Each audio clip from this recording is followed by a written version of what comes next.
Hello, my little wordlings. If you're new here, I do videos on reviewing books from a writerly perspective and see what we can learn. If I seem a little off kilter, my friend she keeps farting, and we're going to see if I'll die of toxicity before this ends. So, what we're reviewing today are two very different memoirs. Now, when I wrote my memoir, I did want to come at it from a literary angle, even though I do have a chapter in there of vagina jokes, but that's neither here nor there.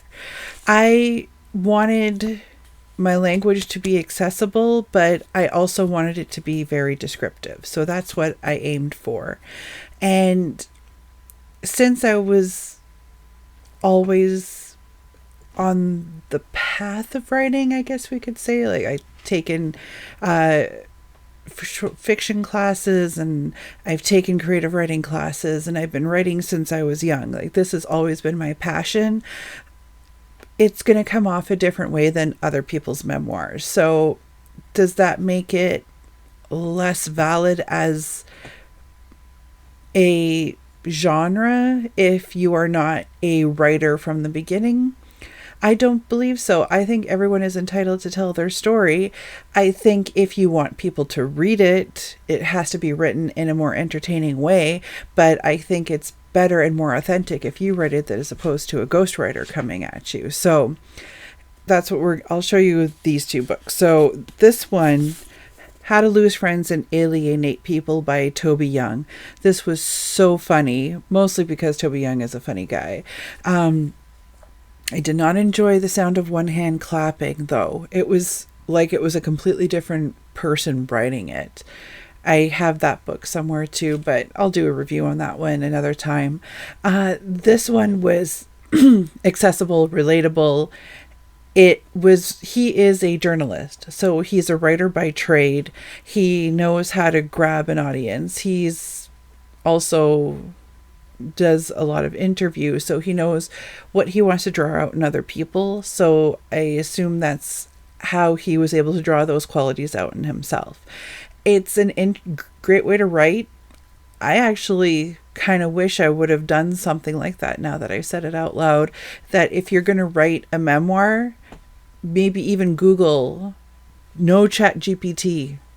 Bitch about that later. But get some interview questions and interview yourself. And once you get into maybe a little bit more depth with yourself than you think you would have done otherwise, just writing as you're going, I think you'll gain a unique perspective on how you want to present yourself. So, hey, I came out with, I'm sure that is a very popular thing for memoir writers, and I'm here like I fucking invented it. This book, Ibificus by Biff Naked.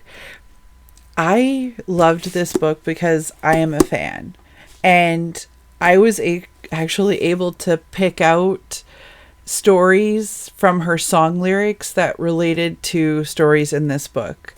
Now, as a songwriter, a poetry, spoken word artist, she is fantastic. I would not put this in a literary category. I would not even put this as, the best writing I've ever read. But the emotion and what you come out of the end with is worth it. And why would I judge someone's writing based on how they did it, as opposed to the effect that it has when you're done reading it? Now, I know people will disagree with me, and I said it out loud, and I'm also disagreeing with myself. I'm obviously very biased. I think she is fucking awesome. She can't do any wrong in my eyes. So, that is a discussion I should have with other people. I mean, you guys can have it too. Like, I'm not going to stop you. If you want to put comments and stuff. Is that me trying to promote myself? No, that's me just trying to fill a gap while my brain is trying to process what I just said. It doesn't have literary merit if it was written as a soul means to convey a story and convey a meaning, but not necessarily as entertainment. I've been actually thinking about that lately. So I was debating on joining the Writers Union of Canada, and because I'm self-published, I would have to submit my books for review, and if they're deemed to have literary merit, then I can pay dues and enter the union. I don't want to do that. I can take bad reviews. I can take people who don't like my writing style, who don't like the niche that I write for. All those things are fine. Those are so subjective. But to have a group of writers tell me that my book doesn't have literary merit would break me.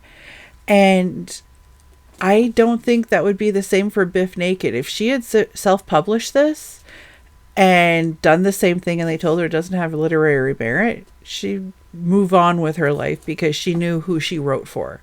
She wrote for us. She didn't write for the people looking to make a profit or looking to judge her.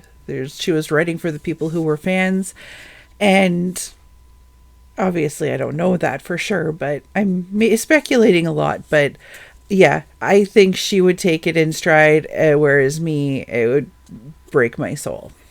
So anyway, 2 book recommendations, 2 different ways to write your memoir. There's obviously lots more, but these are good places to start if you are trying to figure out where you want to go with your writing. Anyway, I hope you have a great brain day, and I will see you later. Bye-bye.